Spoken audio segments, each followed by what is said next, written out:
Eto pong video na inyo mapapanood, panahon po 'to ng pandemya. Ngayon, eto po yung iniyayabang niya na building daw niya. Building daw niya, panoorin po ninyo. Pare ang aking building, oh. Ako may-ari. Oh. Ano kayo ngayon? Oh, ayan, ako may-ari niyan. Oh, inggit kayo, no? Oh, sinasabi ko sa inyo, asartalo kayo sa akin. Bakit? Marami akong pera, mayaman ako. Eh kayo, anong kinakain nyo ngayon? Taing bubog, mayapa ako na kayo. Oh, yan sinasabi ko sa inyo. Kawawa. Oh, inggit-inggit kayo. Pero patingin-tingin sa paligid, bakit? Baka mamaya may makarinig na ibang tao eh. So, plakin siya. Ano? Oh, oh, kataas ng aking building eh. Oh, oh, oh, inggit ka na naman. Eh, sinasabi ko sa inyo. Kung ayaw nyong nasasabihan na kayo yung mga patay gutom, bay, umayos kayo. Hindi na kayo kabahagi ng solusyon eh. Kabahagi kayo ng distraction. Kayo yung mga demonyo. Di ba? Bye-bye. Maraming salamat po sa inyo lahat. Mabuhay kayo. Taga-Tondo, abangan nyo yung 2 truck ko. Parating nga ho dyan. Yan ho ang kasagutan sa aking mga sinabi na kapag si Arnold Clavio ay hindi nagbigay ng kahit isang kamote dyan mismo sa tapat ng bahay niya, darating ang ayuda ko. Ako mismo yung tutulong. I know. Tone-tonelada ho yan. Hindi ho yan pira-piraso. Tone-tonelada. Isaksak nyo ho yan sa maliliit nyong utak na gamunggo. Lalo na kayo mga basher kayo. Yung utak nyong gamunggo, kumain kayo ng kalabasa na magkaroon ng sustansya ang inyong mga kokote. Baka sakaling pag nabusog kayo, makapag-isip kayong gumawa ng mabuti. At saka, para pansinin ko ang comment nyo, kayong mga basher, magpakita kayo ng makatotohanan ng account nyo. Puro fake ang account nyo. Fake lahat ng laman. Fake ang bunganga, fake ang computer, lahat kayo fake. Walang... Napansin nyo, matagal niya na sinasabi. Mga basher, walang muka. Matagal niya na sinasabi na etong mga tao ay kinakalaban siya. Matagal niya na sinasabi yan, pero alam po natin na marami na siyang basher pandemya pa lang. Katotohanan. Hindi nyo nga ako maharap eh. Harapin nyo ako, pakita lang kayo sa akin, kahit face to face lang. Pagka hindi hinawakan ko yung ulo nyo at pinag-uuntog ko sa pader nang malaman nyo kung sino kayo at kung sino ako. Di ba? Sige na, dagdagan nyo pa para comment pa para mas marami at mas tumaas yung rating ng aking live. Maraming salamat to. May makikipicture pa. Alam mo, sikat na naman ako eh. Hi. May makikipicture daw. Medyo layo lang ako ng konti At ang aking security mahigpit eh. Pero iisa lang naman yung security niya. At hindi po niya yung security. Tagabantay po yan ng gold na may painting ni Imelda. Alright.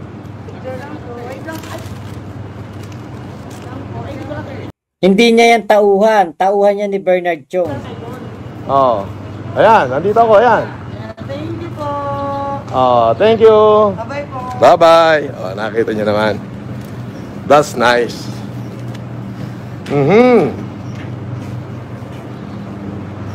So, dito na tayo.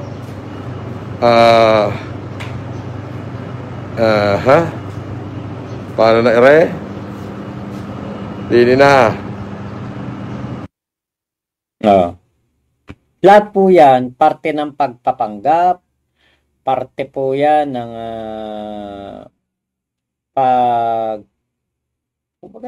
kumwari talagang mayaman, sikat, pinapakita yung mga building. Pero lahat po yan, alam natin na hindi po totoo. So, yung style ni Kulaong noong pandemya, hindi po nagbabago. Hanggang ngayon, yun pa rin ang style ni Kulaong. Hanggang ngayon po, si Kulaong po ay puro pa rin po yabang at wala Hindi ko po expected. bearing. Ngayon, ito po yung isa sa mga video ko na nag-million views. Parang 4 million views yata to sa YouTube. 4 million o 3 million views. Binura ko to sa YouTube kasi po nang kaka-copyright nga yan si Kulaong.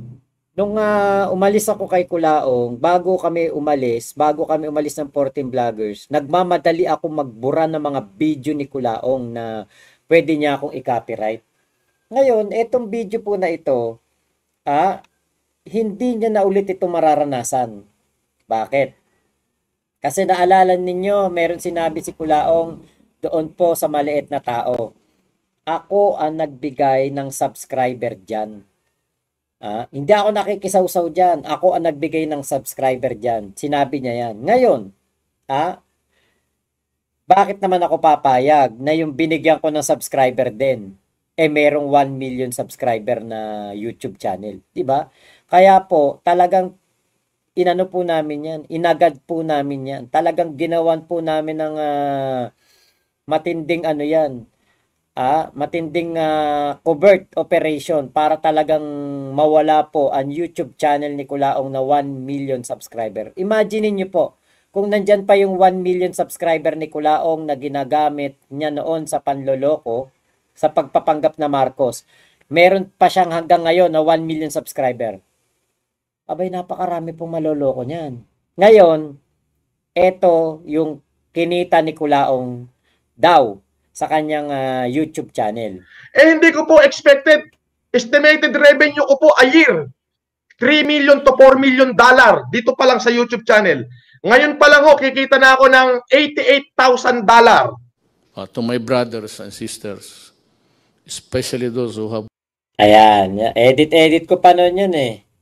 Kasi yan yung panawagan ni Digong noong panahon ng pandemya. Ako, nakita ko yung aking YouTube channel ay ang estimated po na income niya ay nasa 2 to 3 million dollar a year. Nakita ko po yung estimated income. So malaki ho yun. Hindi ko po ito inaasahan na ito ay mangyayari.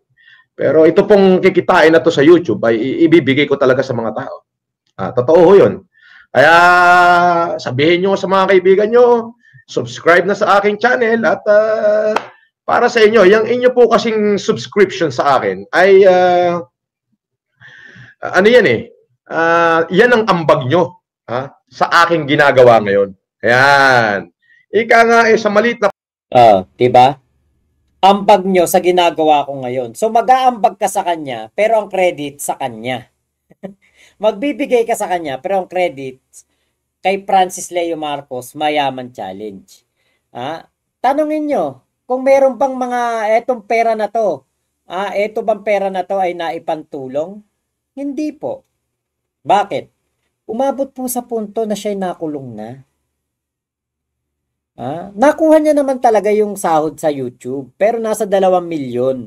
Hindi po 88,000 na sinasabi niya dollars, hindi po. Nasa 2 milyong piso yung kanyang nakuha. Pero hindi po yung pinantulong.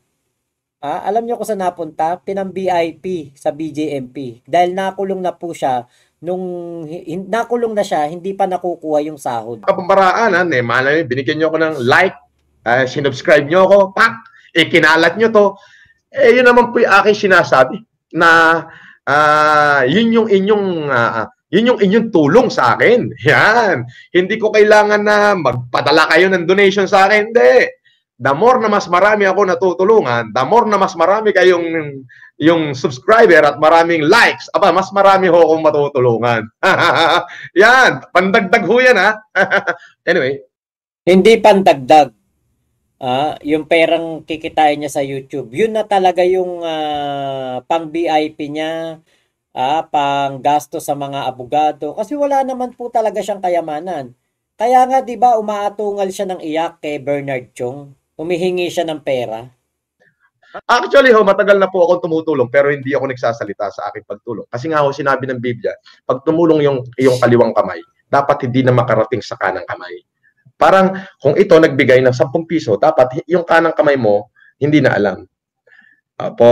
Pero bakit po ipinangangalandakan ko itong pagtulong na to?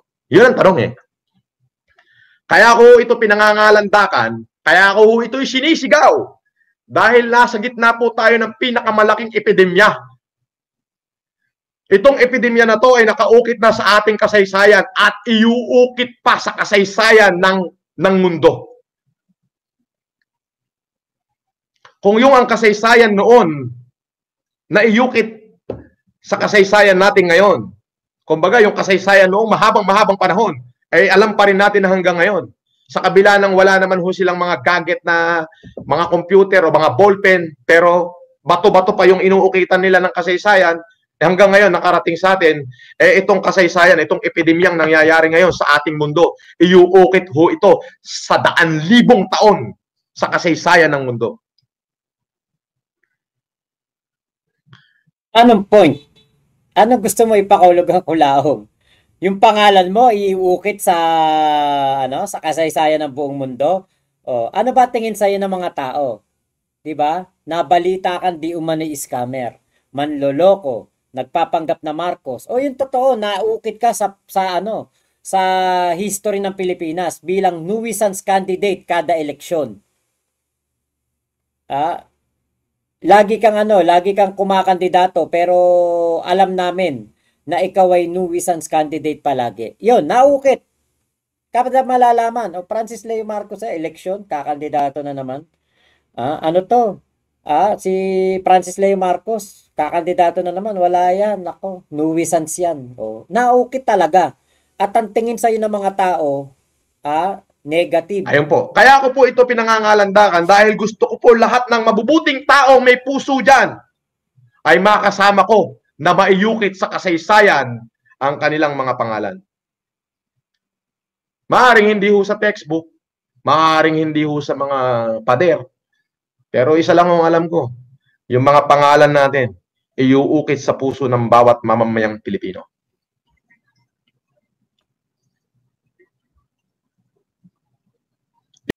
At yun ang ano niya, yun ang kanyang sinasamantala. Sinamantala niya ang pandemya para lumabas at kunwari tumutulong. Pero ang totoo, sinamantala po niya ang pandemya para po makilala siya and eventually kakandidato po talaga siya sa 2022 election. Yun po talaga ang plano nila. Yun po talaga ang gusto ni Culaong at yun po talaga ang kanyang goal. Kaya po siya lumabas noong pandemya. Sinuportahan siya ni Bernard Chong. Bakit? Naloko niya rin. Yun po yun. Iuukit po sa kasaysayan ng bawat mamamayang Pilipino. Alam niyo po, kung hindi... Magaling lang magsalita talaga. Alam niya yung mga words ni Ferdinand Marcos Sr., yung kanyang mga binabasa mga libro, tumanim sa isipan niya. Kaya lang, habang tinatanim niya sa isipan niya yung mga nababasa niya sa libro na yon, nakakalimutan naman niya maging mabuting tao. Hindi ko po ito sinimulan. Sino ho magsisimula? Diba? Binubuhat niya yung sarili niyang bangko. Akala mo yung mayaman challenge talaga, tinaubang gobyerno. Akala mo talaga yung mayaman challenge, yan ang pinaka nakatulong talaga sa mga Pilipino. Hindi. Hindi. Mas marami pong tao ang nakatulong noon, pero hindi po nanloko. Like Emeng Pascual, idol na idol ko yan noong panahon ng pandemya. May roleta pa yan, hotdog, manok, longganisa, isang tray ng itlog. Yan ang mga pinapamigay ni Mayor Emeng Pascual noon sa Gapan. Tapos syempre si Yorme Isko Moreno. Matindi ang ginawa niya nung panahon ng pandemya. Talagang ang Maynila noon ang idol ng ibang mga bayan sa pagsagot sa pandemya. Kaya nga po, etong si Culaong, yung sinasabi niya na parang ang mayaman challenge niya ay nakapagsalba ng napakaraming Pilipino, Luzon, Visayas, Mindanao. Hindi. Ilang tao lang yan. Kaya po ako po yung natutuwa. Sabi ko, kung Panginoon, kung gagamitin mo ako, beat. Narinig nyo? Panginoon. Diba? Ginagamit po niya ang salita ng Diyos para makapanloko. Bakit? Kasi yan ay effective sa ating mga Katoliko. Kapag ang tao nagsasalita ng patungkol sa Diyos, iisipin mo, ay mabuting tao to. Ay ano to, banal to. Pero hindi po yan banal. Yan po'y banal na aso. Lahat po yan na pinapakita ni Culaong ay pagpapanggap At yan po ay kasama po sa script niya. Hindi po yan hindi po yan mabuting tao. Hindi po yan santo. Yan po ay santong Ako kabayo. po si Francis Leo Marcos. They cannot take away it from me. Bakit? Andyan ang nanay ko, buhay pa. Susungal-galin lahat na magsasabing hindi ako Marcos. Hmm. Katakutan nila yun pag lumabas ang akin nanang. Diba? Hindi po yan santo. Nasan pa ba? Meron pa dito galit na galit yan Panahon ng pandemya. Ano po yan talaga? Pagpapanggap lang po yan. Lahat po yan ay for the clout. Yung sabi niya, susungal-ngalin ng mga tao na kumakalaban sa kanya, ng kanyang nanang. Ano ba nagawa ni Karemi? Ni Nanang Remy niya, wala naman. Ano lang talaga, talagang ano lang siya, ganun lang siya na bait-baitan, merong mga kunwari salita pa ng Diyos, pero hindi po talaga yan santo, santong kabayo po yan. Meron na kinahanap na video ewan ko lang kung eto ba yun, galit na galit yan kay Deo Macalma. Okay, nasan ba yun? Meron yung video galit na galit kay Deo Macalma. Hindi ko lang po makita ngayon dito sa mga files ko. Pero meron po yung video na busit kay Deo Macalma kasi tinanong ni Deo Macalma si Amy Marcos kung meron ba silang kamag-anak na Francis Leo Marcos. Nagsalita si Amy Marcos na nako maraming ganyan nagpakilala pero hindi namin kamag-anak. Kung namimigay ng bigas di tanggapin nyo. Yan po yung mga kinagalit ni Culaong noon kay Deo Macalma. Hindi ko makita yung video dito, naduduling ako kakatingin sa ano lang talaga siya. Kunwari lang matapang, malakas. Hanggang ganun lang po. Ito, play pa natin to. Dati po, pagmula po noong 2007, ako po ay tumutulong na. Yan na nga po yung si Kapitan Joey Suarez. Buti naalala ko yung kaibigan ko na yan. Inaabot ho kami ng madaling araw niyan. Nung may ondoy. Wala pa naman hong gadget at di pa naman ako marunong nung gumamit ng mga stream. Ito nga ho YouTube channel ko. Sandabakbak na technician ho yung gumawa nito. Hindi naman ho ako marunong Anong sandamakmak na technician? Ang IT mo lang noon si Kabise, hindi mo pa pinasahod. Nakita nyo po? This is not my intention. Pero kung gusto ko patunayan ko sa inyo na kung ano yung sinasabi ng Biblia ay totoo. Totoo po. Na kapag binuksan mo ang iyong puso para sa maliliit na brethren, Di bagay yan. bubuksan ng Diyos ang durungawan ng grasya ng langit sa iyong tahanan. Hindi totoong no? Diba? Hindi, alam mo yung pag nagsalita siya ng salita ng Diyos, alam mo demonyo yung nagsasalita. Bakit po? Hindi ko po expected. Estimated revenue ko po a year. 3 million to 4 million dollar dito pa lang sa YouTube channel. Hindi naman niya nakita yun Bakit? Nawala yung channel niya tapos nakulong siya. Kaya yung estimated na yun, hanggang estimate lang. Hindi po nasahod ni Culaong yun. Ngayon pa lang kikita na ako ng $88,000. Ngayong first 3 weeks ko pa lang. Ewan ko kung totoo ho yung sinasabi ng mga technician ko. Pero nyo, $88,000 US dollar? 4 million yung first 3 weeks ko sa live stream. Pero ito po yung sasabihin ko. Yan ho, lahat ay itutulong ko. Hindi po tinulong. Nung makulong siya, atat-natat siyang makuha yung sahod. Patulong ng patulong kung kani-kanino mga vlogger. Yung mga tauhan niya, makuha lang yung sahod niya. And nung nakuha niya yung sahod niya, pinang-VIP sa BJMP. Hindi ko rin naman ho kailangan niya. Di ho ba? Ang dami hong naiinggit. Ang dami pong nagtatangkang mag-hack ng account ko. Nagkataong marami akong magagaling na technician dito. Si Kabisi lang po ang kanyang IT doon. Wala na pong iba. Si Kabisi lang. Yan si Kabisi nga, kachat ko noong nakarang araw nakita niya, nagbalik kulaong ako. Sa palibot ko. Kung ano-ano yung ginagawa nila. May mga panayang padala ng password sa akin Nakita nyo. Ayun.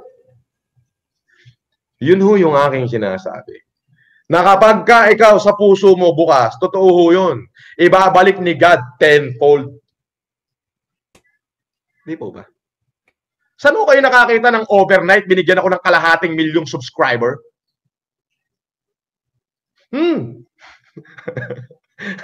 Totoo po yun na maraming subscriber pero hindi po kalahating milyon. Ilang araw din po namin ginapang yun at pinursige na i-promote siya ng i-promote. Kaya nga po, hindi po namin ma-attempt kaming 14 vloggers na yung pinaghirapan namin channel nagagamit niya sa panloloko. No one can achieve. Hindi naman ako sikat. Di ba? Sumikat ka after mong lumabas nito. Actually, yung paglabas niya na yan, nakasama sa kanya. Yan ang naging dahilan ng kanyang pagkakakulong.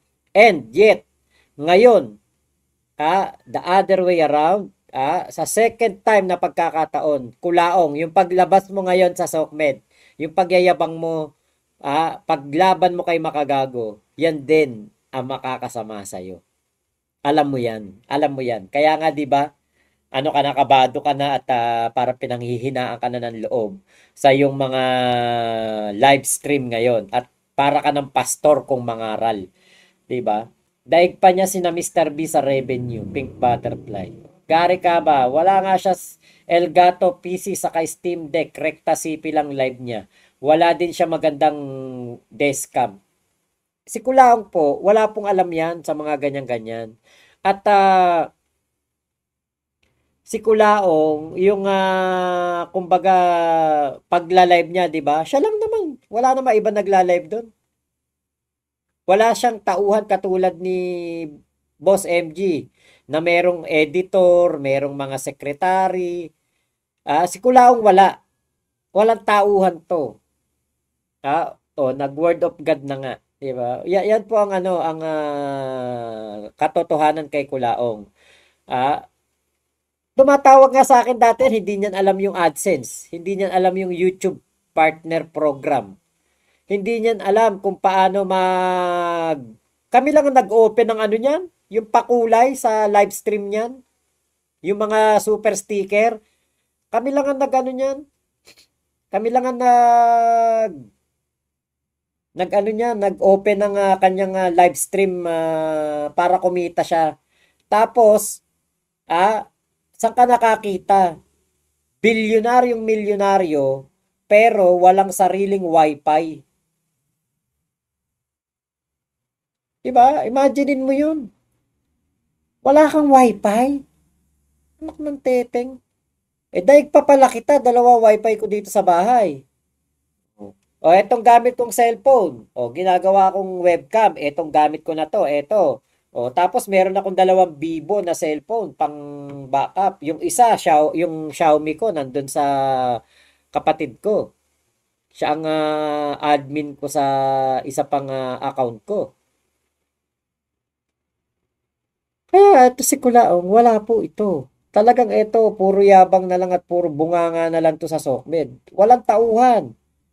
Kung meron talagang kumpanya yan, Diyos ko, matagal niya nang iniyabang yan sa inyo. Kasi napakayabang yan. Kung meron talaga yung negosyo, araw-araw yan dyan pupunta sa negosyo niya. Dahil napakayabang niyan. Yung mga simpleng panalo lang sa buhay, pinagyayabang niyan. Eto nga Di mo nyo ba napansin? Estimate pa lang nakita sa YouTube. Tuwan-tuwa na. Wala pa yung sisiw, hindi pa napipisa yung itlog, tuwang-tuwa na siya.